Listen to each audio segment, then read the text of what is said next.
I thought I'd share a bit personally, as part of this, my own process of working with core beliefs. And the first time, it was very, very in a conscious way. I was living in an ashram in a spiritual community in my early 20s. And I started tracking my sense of anxiety and self-consciousness and so on. And I realized that I had this basic core belief that I can't trust myself. That in some way I felt this self-centeredness, that I was actually a pretender. And pretender is a word I've come into contact with much more recently. So this was all coming up in me. As I mentioned, I was in an ashram, and we had a women's group in the ashram. So my first way of trying to shine a light on these core beliefs of something's wrong, which is that's what it was to confess it in this women's group. And that's what I did. I said something like, I teach a lot of classes and I do a lot of yoga, and it looks like I'm a helpful and caring person.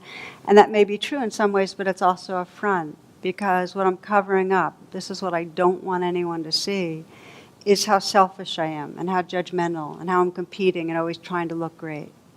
That matters to me.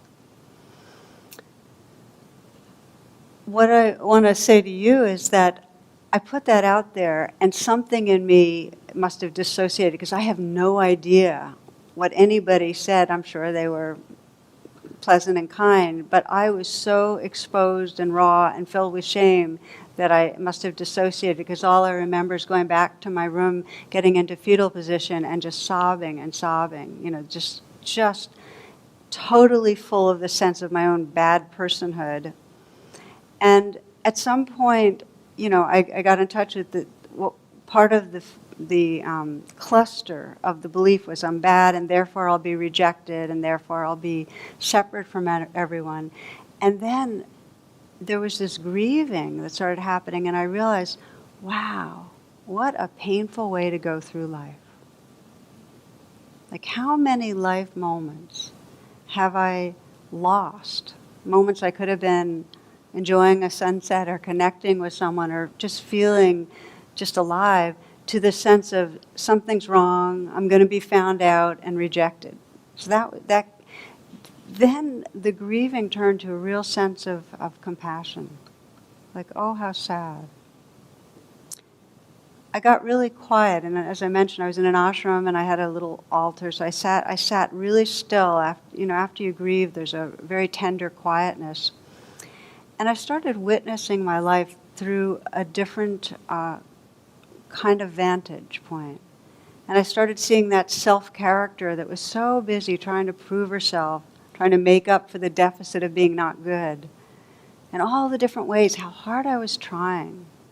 And how hard I was, whether it was competing or just very caught up in myself, how hard I was working to be okay. And I realized that self-character wasn't really me. It was like ripples on the surface of a really vast sea, and yes, there was a patterning going on, but it wasn't who I really was. That recognition was the beginning of years and years of unraveling and waking up from that kind of a core belief of something's wrong. That it wasn't me in that story. And this is what I found is true for all of us. We have stories about the who we are that's not the truth of who we are. You remember that expression, real, like it feels true and it has real feelings, but it's not the essence of who we are. It's just a story. It's a character in a story.